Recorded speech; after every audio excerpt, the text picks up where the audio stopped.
in the minds of those of us when we thought of this topic was there is really now immigration and immigration with E and I of many people in the region. And before coming here, I had an interview with a media person about this topic. I would like just to have one small comment on what was said. I would like to say that we are very much affected as a Christian community in the Arab world due to the immigration of the Christians from the region. We must say that the Christians of Iraq, who used to be 1,350,000 or whatever, is now not more than maybe 250,000.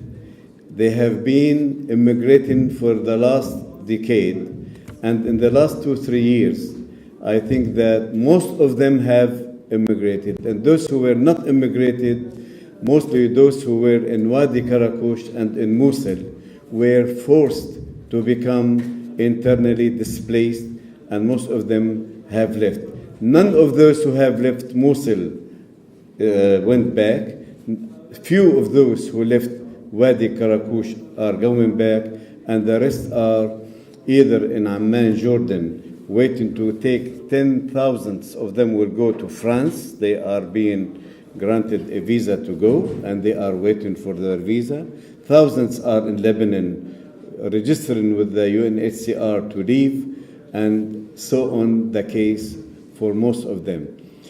I think that, realistically, we must face this dilemma that it is not only Christians who are leaving, it's both. Muslims and Christians are leaving the region.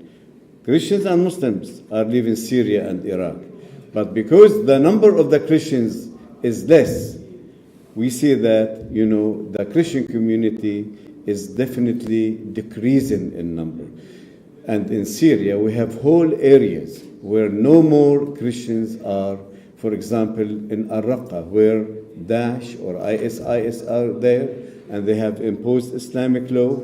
And like in Mosul, they have been asked either to leave or to pay jizya or to become Muslims. And this is a reality. We cannot but accept that this is the reality of the Christians in Mosul and in Raqqa, for example. And that's why many parts where there were so many Christians, they are not there anymore.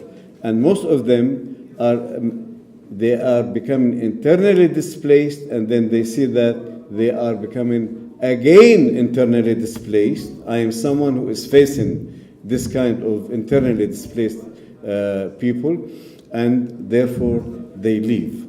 So the effect of this, whether on Muslims or Christians, it's causing a lot of demographic changes.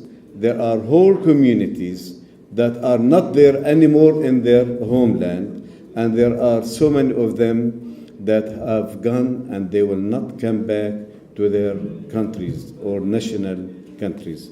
And of course, this is, in my humble opinion, this is affecting the social fabric of Syria and Iraq.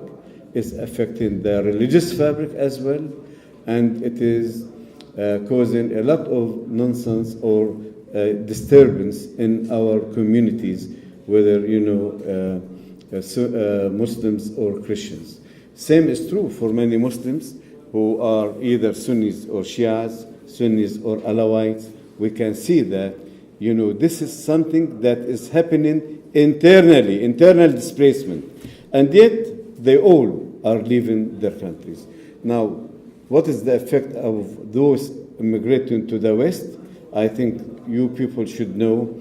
You should know that, these people who are going to Denmark or to the US or to France, they are becoming somehow aliens in other countries that are not theirs. So many of them, we can see that the families are being dismantled, religious entities are being dismantled, and of those who are going to the West, they are seeking security, they are seeking, better future for their children. They are seeking, of course, opportunity to survive and live in dignity.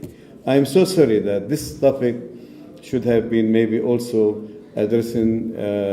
I think we have been already speaking about the root causes of the conflict that causes so many to immigrate, but maybe we will hear more from you as you speak.